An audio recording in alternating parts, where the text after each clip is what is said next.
Bien, espero que cada día le confundamos más a Richard. Eso será de que hay más gente para compartir. Yo ya me daría por satisfecho, quiero decir, yo escuchando a Daniel y escuchando a Luis, creo que hay muchas cosas que aprender, ¿no? Y al final, no está, bueno, aunque hablamos mucho, y eso es inevitable, muchas veces, él cuenta todo lo que aprende y yo tengo que ser honesto que yo aprendo más que él. Quiero decir, eh, es que no hay mejor manera de aprender que darte a los demás.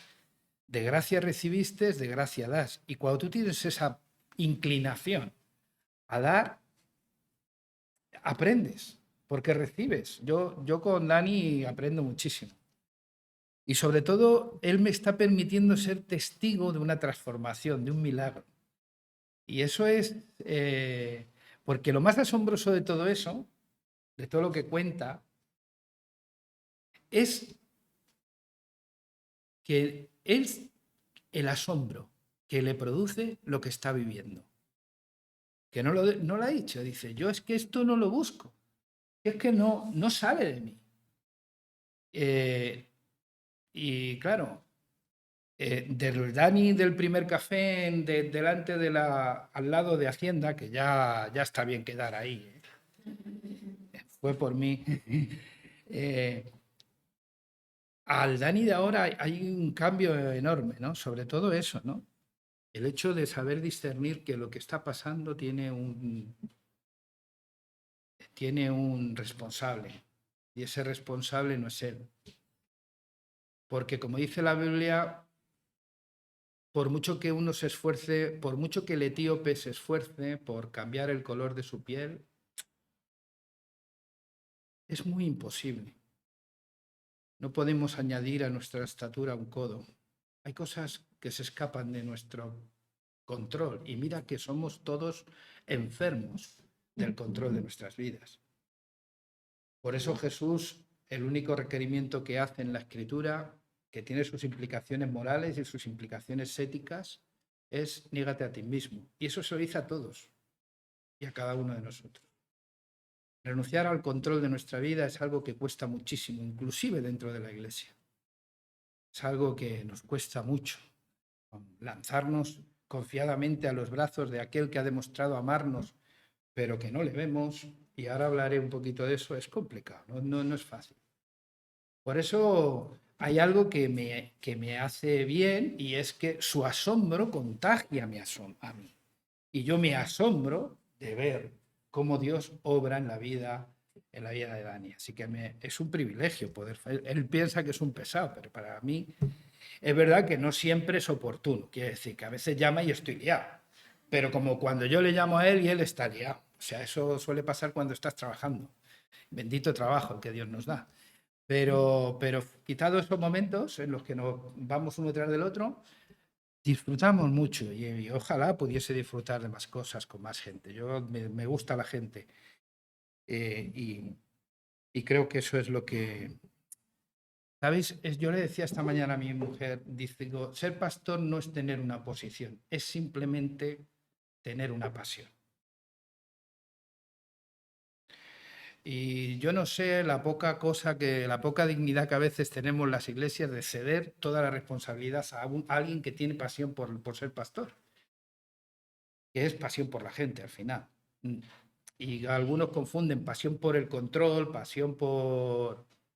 con pasión por la gente. A mí me gusta que la gente sea libre, sean ellos y Dios. Dejarles esa responsabilidad y ese privilegio también, y ese placer. Pero no me voy a enrollar, que es que me enrollo más que luego Carlos me corrige, mi hijo. Carlos, hijo, ¿qué vas a hacer con tu padre para cambiarlo? Papá, paciencia de amor. La fórmula papá vale para todo. Bueno, me gustaría que, sabéis que estamos llevo un tiempo con una serie de encuentros, ¿no? Y hoy quisiera hablaros de un encuentro de Jesús con un oficial del reino, del gobierno de Herodes Antipas. Se encuentra en el Evangelio según San Juan, capítulo 4, versículos 46 al 54. Y el título, fíjate, por eso digo que a veces puede parecer que uno lo prepara hablando con Dani, pero el título es El milagro más grande y permanente, que no es el milagro que se produce, como en este caso que Jesús sanara al hijo del noble, sino el milagro es que el noble y toda su casa creyeron en él. Porque sabéis, la mala noticia de todo esto es que Jesús sanó al hijo que iba a morir. En ese momento no murió, pero no está entre nosotros. Seguramente moriría, ¿verdad? Entonces, ¿dónde está el verdadero milagro? En la garantía de la vida eterna, ¿no? Con él. Bueno, vamos a leer juntos, si os parece, y luego hablamos. Vino pues Jesús otra vez a Caná de Galilea, donde había convertido el agua en vino. Y había en Capernaum un oficial del rey cuyo hijo estaba enfermo. Este, cuando oyó que Jesús había llegado de Judea a Galilea, vino a él y le rogó que descendiese y sanase a su hijo, que estaba a punto de morir. Entonces Jesús le dijo: si no viereis señales y prodigios, ¿no creeréis? El oficial del rey le dijo: Señor, desciende antes de que, como si no le hubiese dicho nada, Señor, desciende antes de que mi hijo muera. Jesús le dijo: ve, tu hijo vive. Y el hombre creyó la palabra de Jesús, que Jesús le dijo, y se fue. Cuando ya él descendía, sus siervos salieron a recibirle y le dieron nuevas diciendo: tu hijo vive. Entonces él les preguntó a qué hora había comenzado a estar mejor. Y le dijeron: ayer a las 7 le dejó la fiebre. El padre entonces entendió que aquella era la hora en la que Jesús le había dicho: tu hijo vive. Y creyó él con toda su casa. Esta segunda señal hizo Jesús cuando fue de Judea a Galilea. Es curioso, ¿no?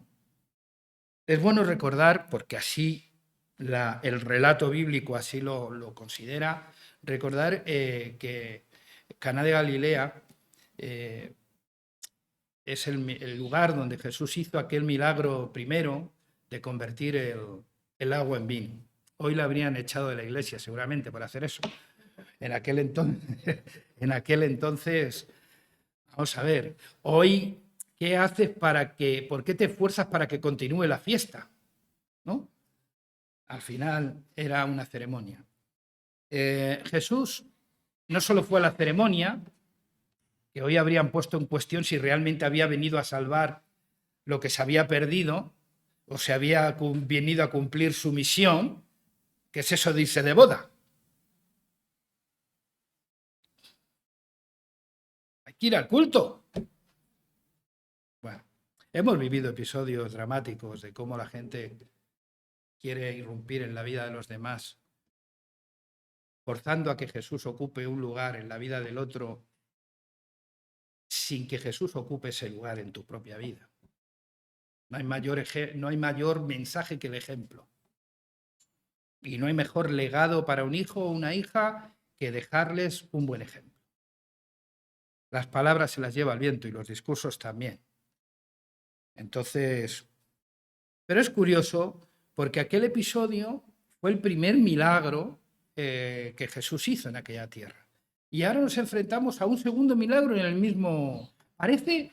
los dos tienen similitudes, ¿no? Porque los dos forman parte de la vida humana, la vida del ser humano. Uno es un milagro que tiene que ver con la alegría de una ceremonia de bodas y el otro tiene que ver con la tristeza del umbral de la muerte de un ser querido, de un hijo. Duro. Uno tiene que ver con la alegría, otro tiene que ver con la tristeza. Las dos podrían formar parte de una estructura familiar o de un hogar. En las dos incluso se asocia el milagro a lo que Jesús tenía que decir. no a lo que Jesús hacía. Recordad a María, la madre de Jesús, que le dijo, id y haced lo que Él os... Y aunque a este noble también el noble quiso que le acompañara para que sanara allí físicamente en su casa a su hijo que estaba muriendo, Jesús al final lo hizo parecido. Le dijo, la única garantía que te doy es mi palabra, ve, tu hijo vive.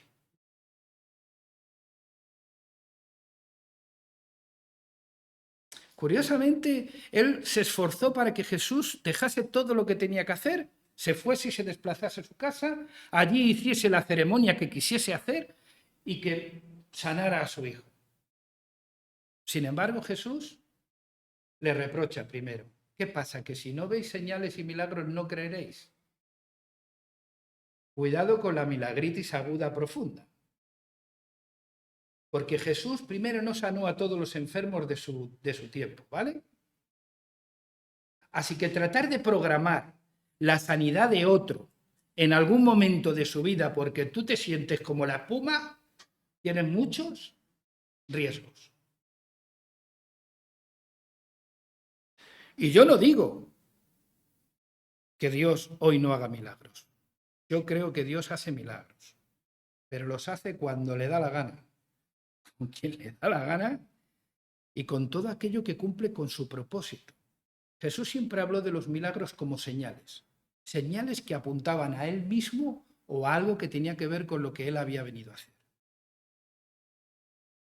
No eran discrecionales. Venga, ¿quién quiere su milagro? ¿Quién da más?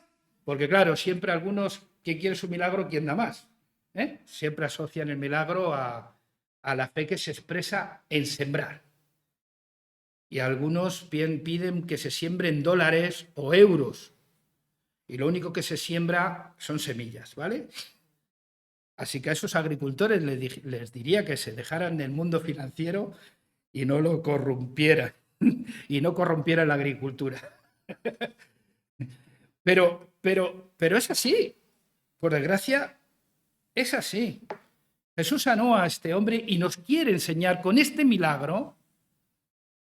No estaba haciendo una demostración de quién era. Quería enseñarnos algo acerca de él mismo y del reino de Dios.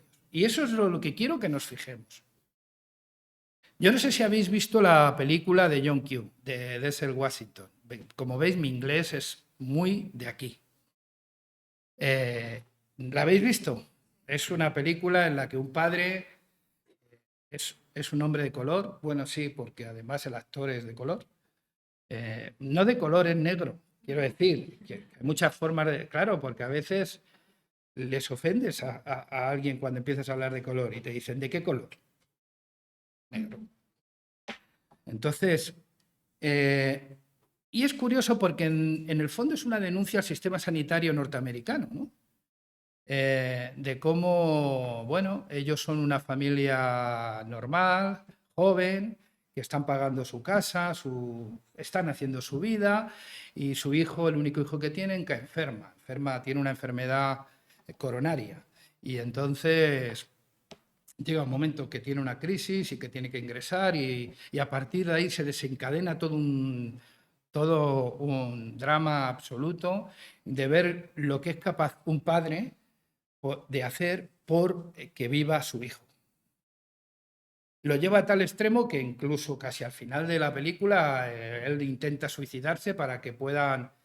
Le salvó que él no había quitado la seguridad de la pistola, pero él intentó suicidarse para que pudiesen darle el corazón, porque claro, no le podían meter porque allí ya sabéis que todo es... Y no tenían fondos ni recursos para ser candidato a un corazón, a un trasplante de corazón. Y eso genera mucha polémica, llega a secuestrar... Bueno, no la voy a contar porque ya la estoy contando, pero si no la habéis visto os animo a verla. Pero ahí muestra la desesperación de un padre, ¿no? De lo que es capaz de hacer para salvar a su hijo de la muerte. Y yo viendo eso, este hombre me recordaba esa película, ¿no? El noble este hombre noble, ¿no? de Galilea. Bueno, él no era de Galilea, era de Capernaum. Capernaum son más de 30 kilómetros en un viaje duro, difícil, rudo, y que fue capaz de hacerlo porque había escuchado acerca de Jesús, algo habría escuchado acerca de Jesús que le llevó a Jesús de forma desesperada. Era un noble, quiere decir, era alguien que pertenecía al gobierno, que estaba ahí, tenía poder, tenía acceso a cosas que a lo mejor otros no tenían acceso, pero nada de todo eso era suficiente para poder salvar la vida de su hijo. Y se agarró a lo que había escuchado de Jesús. Y se fue buscando a Jesús para que Jesús pudiese hacer el milagro de sanar a su hijo. No sé. Su posición al final no... Y además estamos ante la muerte de un crío. Eso a muchos les cuesta mucho trabajo.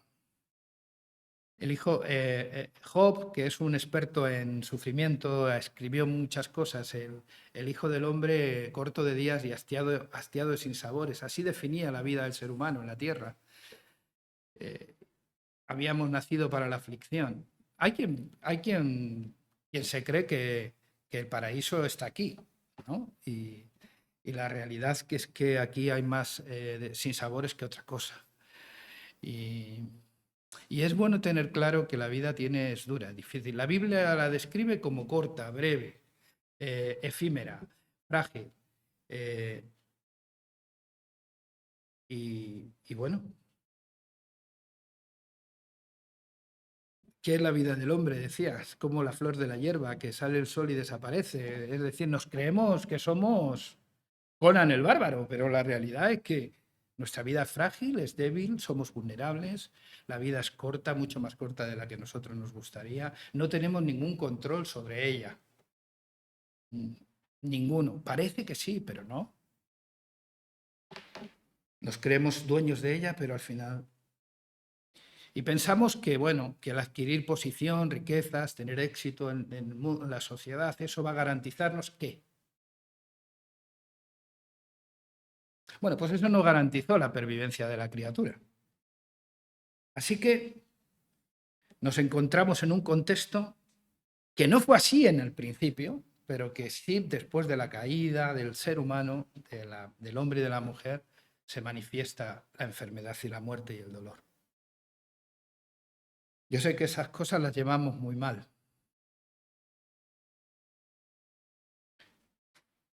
Pero fíjate, esta experiencia nos enseña algo.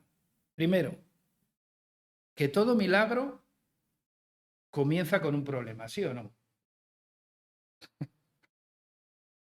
Yo no conozco ningún milagro que parezca sin problema. Todo el milagro que descubrimos en la Biblia que Jesús hizo fue una respuesta a un problema. Quizás porque hay más problemas que otra cosa en la vida.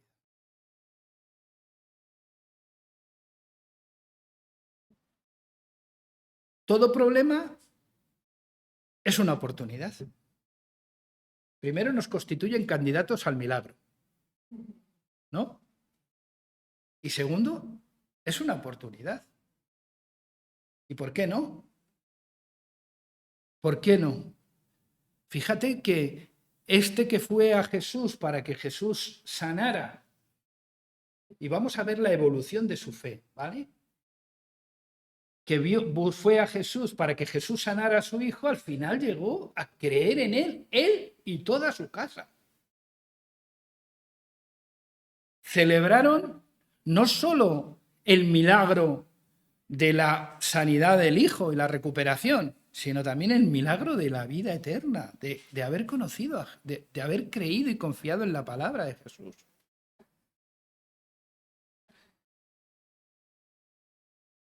Así que este hombre fue sincero desde el principio. Y con el engaño y la mentira poco estás aprovechando las oportunidades de la vida.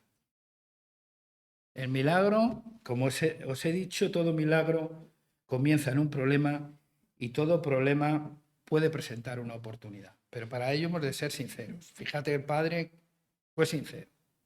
fue a Jesús y le dijo, tengo a mi hijo gravemente enfermo, ven y sánalo.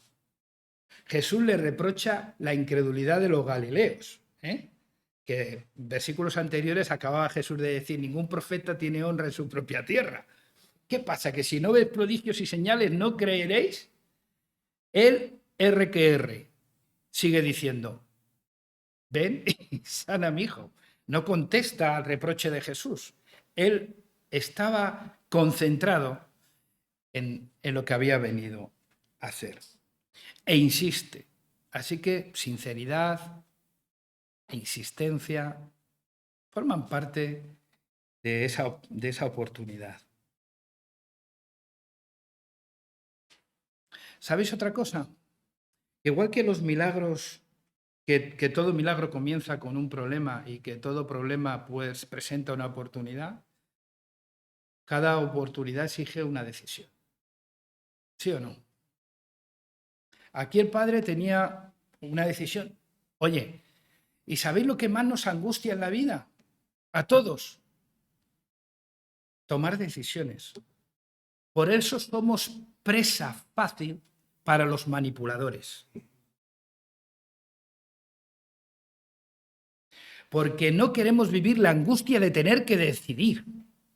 Y oye, hay decisiones como, yo qué sé, que compro para hoy para comer, puede ser muy liviano. Algunos tienen enfermedades que deberían tomarse más en serio que compro para comer. Pero salvando eso, hay decisiones más livianas de lo que estamos hablando, ¿no? Aquí está en juego la vida de mi hijo.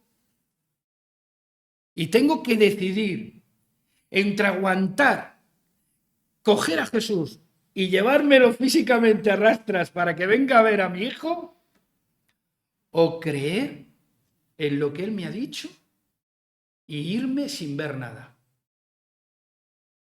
¿Os imagináis la angustia del camino de retorno del padre? Lo único que tuvo es, tu hijo vive. ¿Os dais cuenta? Y ahora tiene que decidir si se queda insatisfecho porque no se lo cree o se va creyendo lo que Jesús le ha dicho.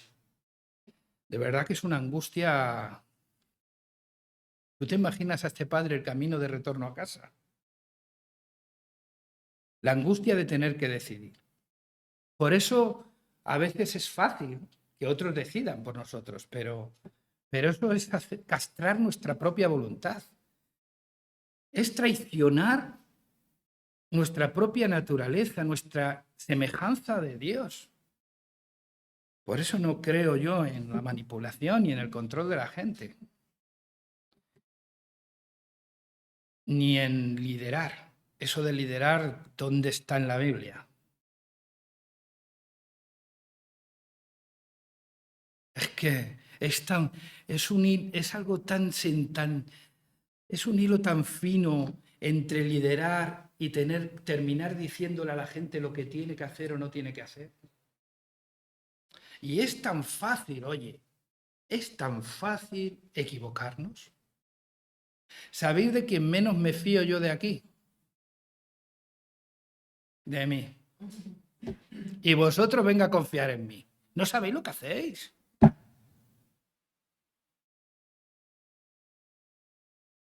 Yo me fío poco de mí. Mi confianza está en su palabra, en permanecer fiel a Cristo, en permanecer fiel a su palabra. Eso es lo que me hace un ser confiable. No estar aquí en el púlpito, sino el permanecer fiel a su palabra. Todo milagro comienza con lo repito otra vez para que aprendamos el proceso, con un problema. Todo problema presenta una oportunidad. Las oportunidades exigen decisiones. Hay que decidir y no dejar que otros decidan por ti.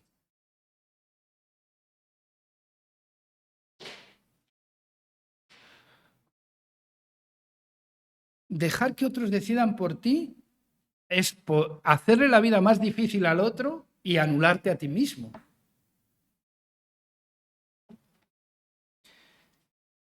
Luego las decisiones determinan las consecuencias. Claro. ¿Qué determina la consecuencia?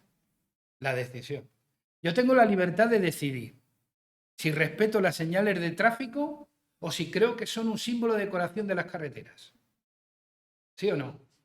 Hay muchos que han decidido que decoran. Otros deciden que indican, que limitan, que condicionan.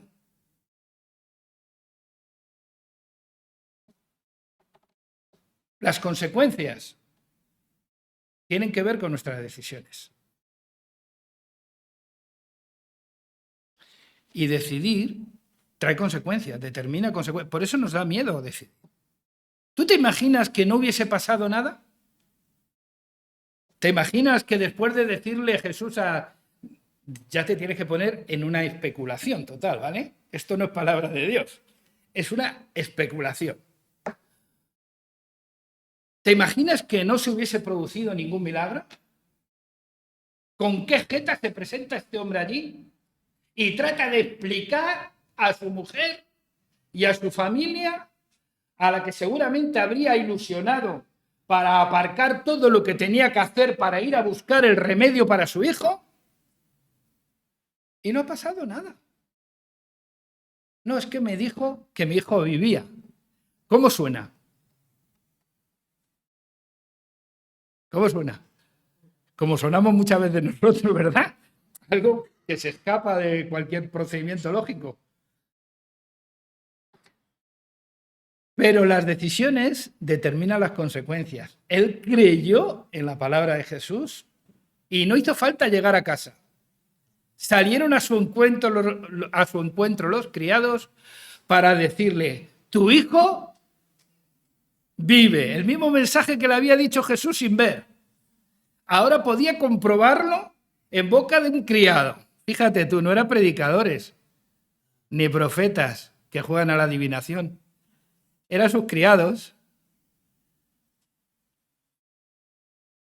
Y les dijo, oye, el detalle. ¿A qué hora mi hijo empezó a mejorar? A las 7 le desapareció la fiebre.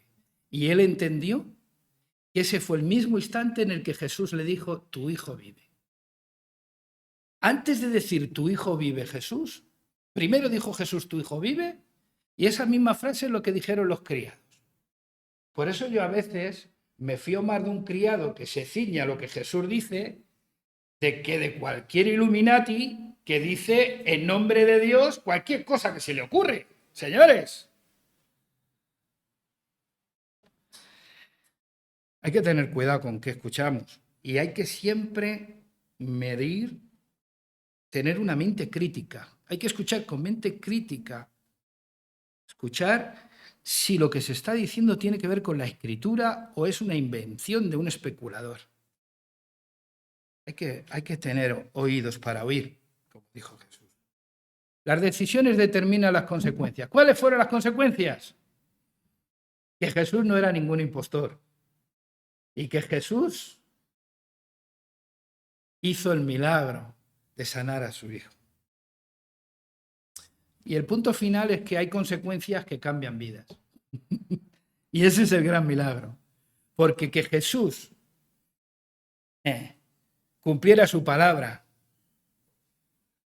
y se materializara su palabra en la sanidad de aquel crío, el chaval, transformó la vida no solo suya, sino de toda la casa. Dice la Biblia, él y toda su vida, toda su casa creyeron. Si uno se acerca al noble, ve una evolución en la fe interesante de considerar. Primero ve a alguien que cree en el poder de Jesús. Ha escuchado acerca de los milagros de Jesús y cree que Jesús puede hacer el milagro en su hijo. Y eso es lo que le lleva a hacer ese viaje de Capernaum a Caná de Galilea. ¿Vale? Así que es alguien que cree en el poder que Jesús manifiesta haciendo milagros. Pero pasa como lo que dijo Jesús. Es que no vais a creer si no hay prodigios y milagros. Hay creyentes muy pesados, tú, que están todo el día exigiendo que Dios demuestre que es Dios. Pero por favor, ¿con qué Dios estamos tratando? Si Dios me tuviese que estar demostrando a mí que Él es Dios, ¿quién sería Dios realmente? ¿Él o yo? ¿Quién? Yo. Dios no está, no está condicionado por a demostrarnos nada. No. De hecho, Él hizo los milagros que hizo, los hizo de maneras completamente distintas. Ya me dirás tú, ¿qué tiene que ver este milagro con escupir en el suelo, hacer barro y pegárselo en los ojos de un ciego? ¿Qué tiene que ver? ¿Eh? No tiene que ver nada, ¿no? O ir por la calle en un sitio de aglomeración, o sea, que aquí con mascarilla, que todo el mundo te aprieta y llegas y te paras y dices, alguien me ha tocado porque ha salido poder de mí, por tocar su manto. Claro, desde que descubrieron eso algunos, no paran de hablar de un manto, de sepa Dios quién, que lo lleva no sé quién. El manto de autoridad de los pastores. Ay, Dios mío. Que Dios nos ayude a discernir. Pero fíjate, era una fe en cierta medida infantil, ¿no? En el sentido de que creía en el poder de Cristo para sanar porque había escuchado que Jesús... Pero claro, tenía que ver para mantener esa. Hay fe así, hay fe que escucha y dice, bueno, pues voy a ver qué pasa, ¿eh? Voy a ver qué pasa, pero necesito ver para creer. O sea que Jesús no va encaminado. Curiosamente, vemos que hay un cambio, y es que, aunque él quiere ver, Jesús no le deja ver. Y es que quiere que su fe madure, ¿no? Y entonces, la garantía del milagro está en mi palabra y no en la ceremonia, ni la liturgia, ni que vaya yo a tu casa. Tienes que creer que tu hijo vive. ¡Uf! Ya es otra cosa, ¿verdad? De creer en el poder, llego a Jesús y ahora tengo que creer en su promesa. Y hay gente que llega a creer en su promesa.